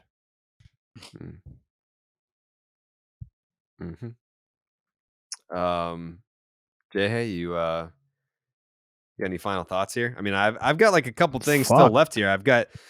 I could empty the tank if you want, but I can hold off if you want. I wanted Kyle Hendricks to get some love at some point. Do you have any Kyle Hendricks nugs? No. That's Sorry. fine. That was a deep cut. Fine. I didn't come fuck him prepared with then. Kyle Hendricks. Yeah. No, why fuck Kyle Hendricks? Why fuck the professor? Come on. No, not really. It's just like I didn't prepare Kyle Hendricks notes ahead of time. I didn't know that one was coming. That was my bad. That's all right. Yeah, a few things. So, Royals, we touched on the fact that we touched on the team that beat them, but we didn't touch on that they've lost 6 straight, and they are rapidly approaching the Athletics as the worst team in baseball. Their .277 winning percentage would be the 3rd worst in the AL in the wild card era, behind only the current A's and the 2003 Tigers. During their 6-game losing streak, they're sporting a 7.50 team ERA and have been outscored 41-14. I said, I believe on the last podcast that the Brewers should be considered the favorites statistically to win the NL Central. They went out and promptly lost 4 straight. Thank you. They are down to 50.8% to win the NL Central per Fangraph. So still easily the favorite in the division, but they lost about 15% since the last time we talked about it. So these things can change quickly. We have not mentioned. Shout out the Orioles, who have just won 4 straight and swept KC, outscoring them 20-6 over those 3 games. Gunnar Henderson. And then I am not a college baseball person, so I am wading into a little bit of unfamiliar waters. But what I do know is what pitch numbers are weird and absurdly high and which ones aren't in the modern game. And I just wanted to share, there was a guy who apparently threw 156 pitches for Stanford over the weekend. 156 pitches. Okay.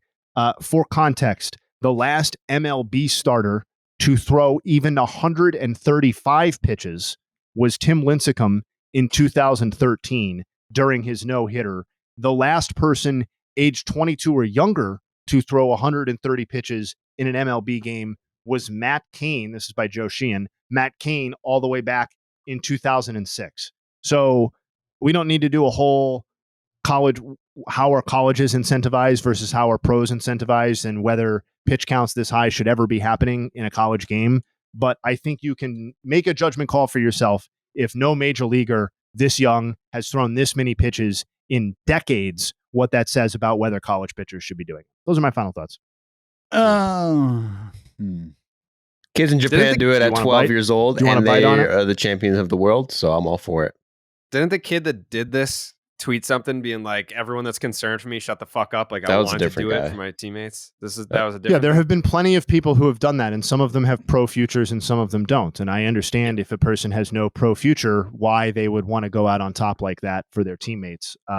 Also, that's kind of an aside, though, because these coaches are paid often lavishly to be the adults in the room, and there's a reason that major league pitchers don't decide when they come out of games, and there are reasons why college pitchers also shouldn't be deciding when they come out of games or when they have hit their limits. It's crazy. It's crazy. If they don't do it in the major leagues with mature, fully formed arms, what are we doing allowing college pitchers to throw 150 pitches in a college baseball game? It's crazy. There's a lot of people who would look at what we're doing at the major league level and the injury track record and question what we're doing there too, Jay. I think if you look at the list of the last people to throw 130 pitches, I'm not talking about the 130 pitch limit stuff. I'm talking about the idea that there's no. Go ahead. What is the argument that high school, college arms should be throwing 150 pitches in a start? That is a completely separate conversation to me than whether we're properly building up arms as they come up or whether we're using them properly once they get to this level, right? Well, Jay, and we're not talking about high school because we're talking about college. This is the college kid that you're talking about. So I'm not going to dip one level lower below that. I'm going to stay at the college level and go from there. And what I said was there are a lot of conversations about how the arms are handled in pro ball and at the big league level, and the injury rate and the track record regarding that. And to your point about where do we start, there's a lot of people who believe throwing to some degree year round is a way to keep your arm in throwing shape. And there are a lot of people who believe the exact opposite of that there's going to need to be rest and recovery. So what I'm saying is, if you have a kid that is in a position to throw 120, 130 pitches, and it's not every time out, but he's someone that could potentially sustain that type of workload with a climate-controlled environment moving forward over the next 2 starts, his workload, blah, blah, blah, blah, blah. Is there something to that? And that's the conversation that I think is happening when you're talking about like ASMI and all these pitching, and performance institutes. This is what we're trying to figure out right now. And that's fine.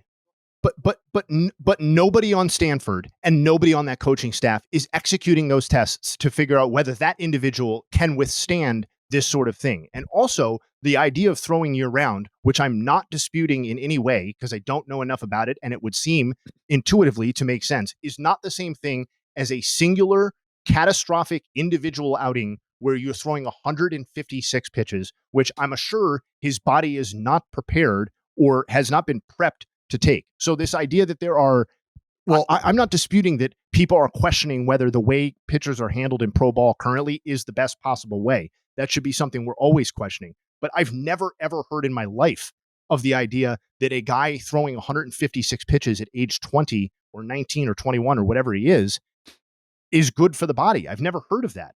Like this to me feels indisputable that he shouldn't be doing this. No, it's not about good for the body or bad for the body. Like let's think about the training methods for long distance runners. And when you're training for a marathon, the 26.2 mile race, you want to know how many times you run 26.2 miles leading up to that race?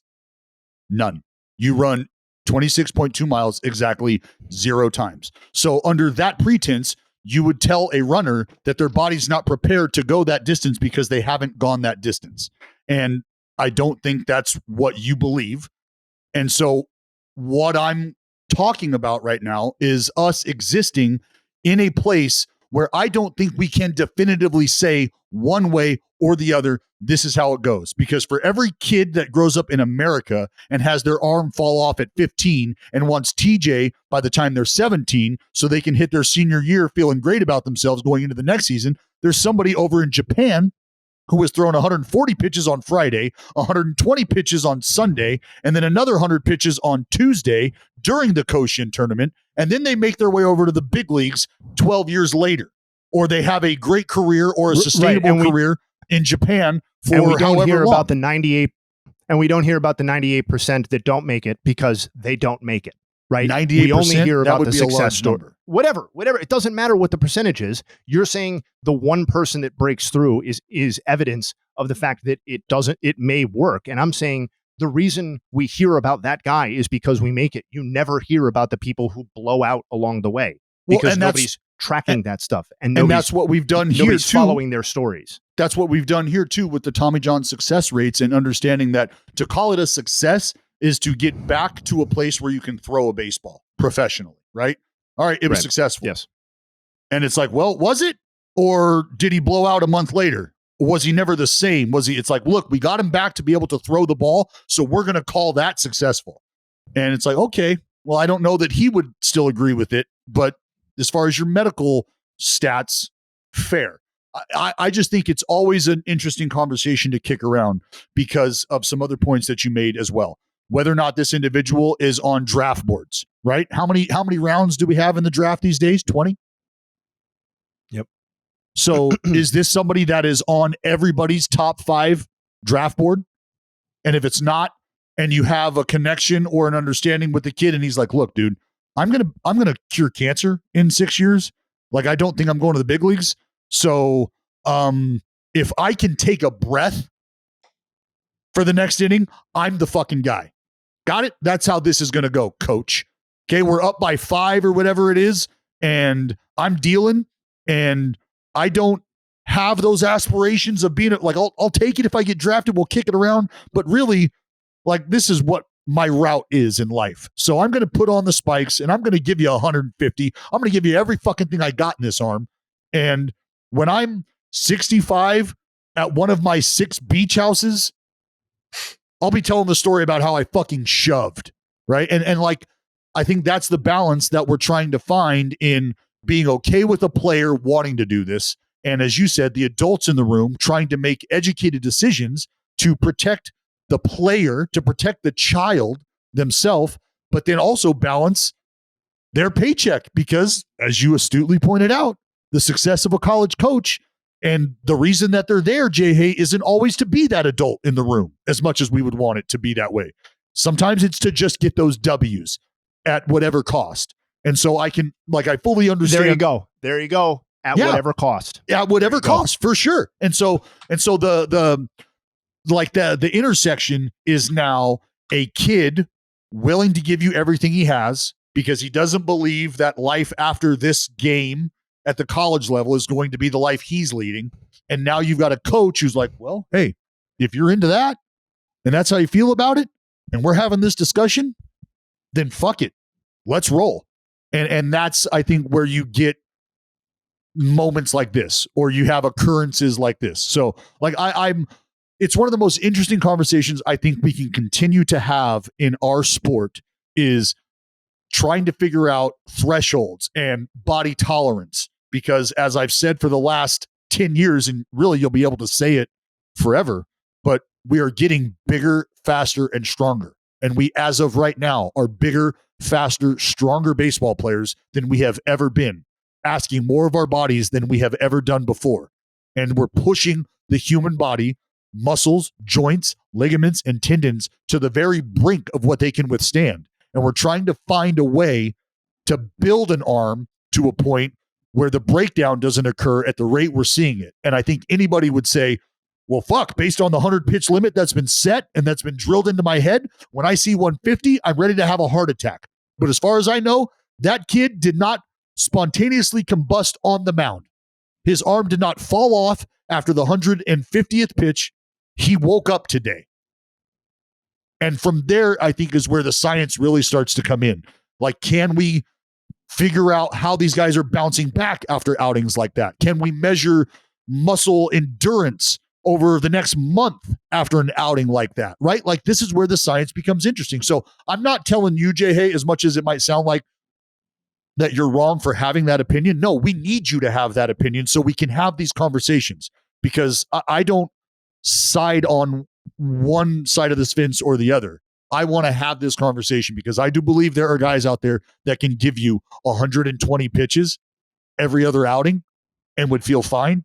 And I do believe there are guys who, should they give you the 120 pitches, the next month could look very different for them if you're not careful. We can leave it there. Last pitcher to throw that many pitches in the major leagues was Tim Wakefield, who was a knuckleballer in 1997. How many did he throw? Well, no. What about didn't Edwin Jackson 148 pitch, 6 walk, no hitter? Yeah, but that's not as many pitches. I said as many as that guy threw, as many as Matthews threw. He threw 156.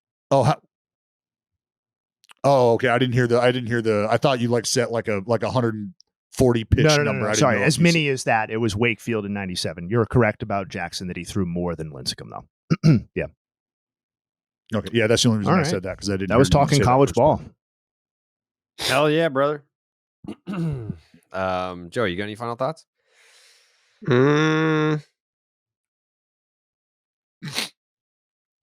Yeah, let's bring it back to the Pirates, first place. Yeah. Attaboy. First place Pirates. Pirates are in first place.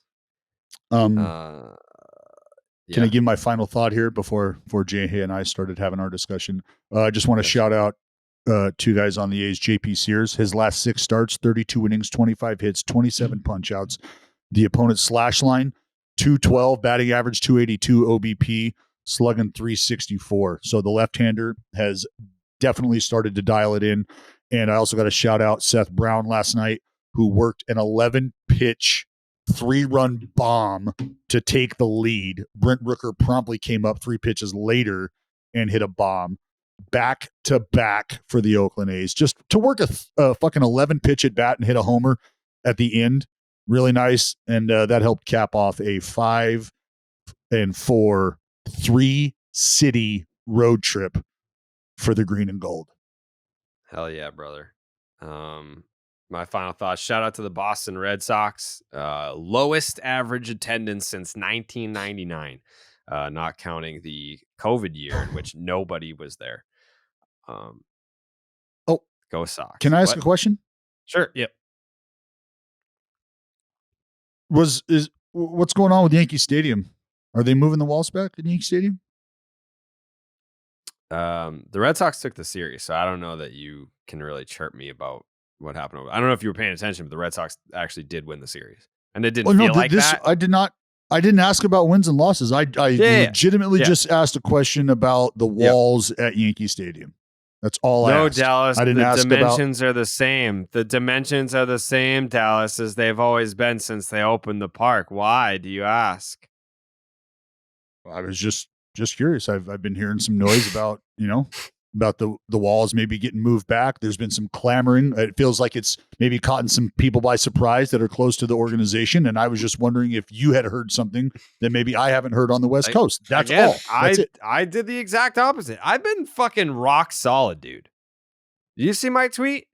I can't even ask simple construction questions. This is my tweet, Dallas. Since you want to bring up the ballpark dimensions in a series that the Red Sox won, I asked about the walls. And I quote, Dallas, I'm not going to complain about the dinky home runs that the Yankees have hit tonight because the Red Sox have the same opportunity to hit dinky home runs here. That's called growth. And then lo and behold, Justin Turner in the series finale on Sunday hit a home run that only would have been a home run at Yankee Stadium. And I said, that's a dinky home run. We can hit him too. And then they won the baseball game. So listen, even Yankee fans at this point, like they're on my side. Like I feel like we've kind of we've had a mutual understanding. I feel like I'm their guy. They know I love Judgy. They know I love Booney. So, I mean, the Yankees will be in town this weekend. Be a good time to catch up with Booney. I don't know if Judgy's traveling, but it'd be great to see him again. Shake his hand again. Because it's already happened before, But we'll have plenty of opportunities to discuss this weekend on Wednesday's podcast and Thursday's podcast. Yeah, we're a baseball podcast that does 3 episodes a week. So why don't you go tell your baseball fan friends about us? And thank you for listening. Hope you enjoyed the show. By the way, there's a new streaming service called Max, and it's a sure bet. By the way, Max is tweeting me being like, whoever put the young part of the bet in that we have beef, shut up, Max. Not Max.com. Max, our Angels representative. But there is a new streaming service called Max. It's a sure bet. With everything on HBO Max, including HBO, the DC Universe, Adult Swim, together with TLC, Discovery, Food Network, and more, Max really has some of the best content out there. There's literally something for everyone in your household. Max is where we all win. Max, the one to watch, subscription required. Visit Max.com. Get in on that action. Tons of great content, especially if, with all these... That was the point that I wanted to make earlier about all these games being quicker, 2-hour baseball games. We have 2.5-hour Red Sox Yankees games now. It's crazy. Normally, you're strapped in for 4.5 hours on a Sunday night to watch Sunday Night Baseball with Red Sox Yankees. And which, by the way, the interview with Trevino, Jesus, who signs off on shit like that? Who thought it was a good idea to interview the catcher during a Major League Baseball game? Like, poor Ravi and Eduardo are up there trying to ask Trevino questions while he's trying to call a game and catch in Yankee Stadium. They're asking him questions, and he's like answering 20 seconds later because why? Like, how does that work, Jay Hay? Like, not whose idea is it, but like, Trevino has to agree to that, right? They can't just thrust that on him and then he's like has to do it. Like at some point he agreed to it. What I mean, is the money that good where he's not like, no, that's a dumb idea. I don't want to do that. 10 grand. I mean, it's a quick 10 grand. It's to fucking literally give 1-word answers to questions that were asked 30 seconds prior.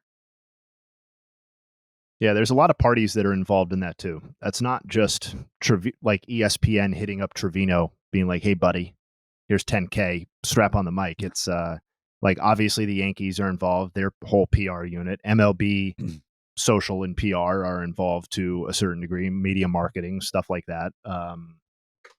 It's the ESPN production team that's broadcasting Sunday Night Baseball is involved in it. So it's got a lot of people to sign off on that for sure. That's not something that just appears. It was horrible. The best part about it was Justin Turner. It wasn't even Trevino. It was Justin Turner who had the best part.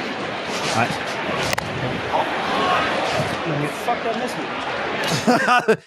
It was him saying, "How the fuck did that miss me?" Like that was the best part of the interview.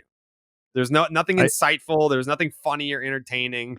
It was Justin Turner getting picked up on a hot mic. I can respect the fact that they tried, that they made that effort. Yeah. Because if you're going to mic players up, like there's only two other positions that you're going to want to hear, right? And we already got a dose of that with Alek Manoah and how that went during the All-Star game. It's players. Like Trevino, all due respect, not an interesting player, and it's not an interesting position to have mic'd up because he's busy. Like he can't. It's one of the most active, if not the most active position on the field when you're playing defense. So what are we doing?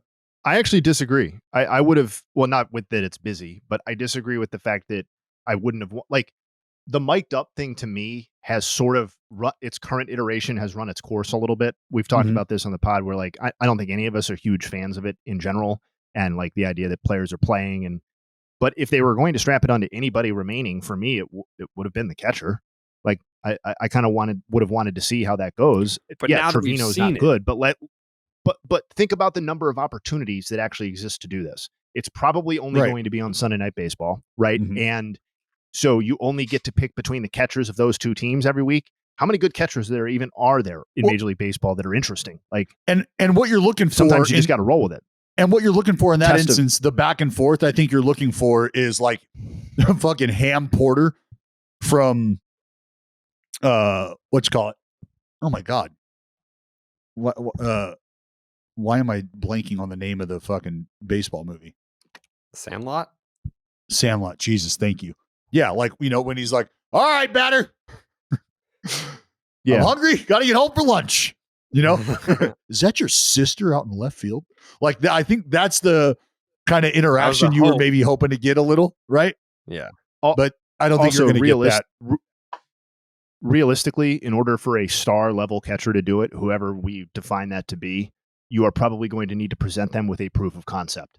And having Jose Trevino, having worn it on Sunday Night Baseball, if it had been a success or if it is a success or whatever, both Major League Baseball and ESPN want to keep pushing this stuff because they'll get better every time they do it, presumably, or generally get better. And the stars don't want to be the first people to do it in general. So I think that's kind of what it was about. I like ump cam, though. I'd watch a whole game or inning in ump cam. Reminds me of playing the show. A little bit. A little bit. One last note. Vladimir Guerrero Jr. has hit 0 home runs at home this year. Wow. Crazy. Yeah. Bring back the man in the white. Oh, the hotel guy? Yeah. All right. Jake's takes. You there, Jake? Yeah. If the A's keep winning games, I think we might be looking at a Red Sox A's ALCS. Yeah, that's true. And they're going to be in town, I believe. When are you here? August, Dallas? No, July, right before the break. So it's soon. We actually leave Boston to come home for the All-Star game. Wow. Well, one guy's going. It's probably Brent Rooker. But you'll have someone that's going. I don't know about that. Well, yeah, it's mandatory, I thought. Did they change that rule? Well, nobody said that it's Brent Rooker. Oh. Well, it should be. Who would it be? We got a guy that there you go. There you go. And we also got a guy that leads the entire free society in stolen bases. That's not going to get you on the All-Star team. The A's got 3 All-Stars, motherfucker. Thank you. Let him know, Joe. Brent Rooker. He's come back down to earth a little bit. Okay. That's all right. Anyways, thanks for listening. We'll be back on Wednesday, and we'll see you then. Wow.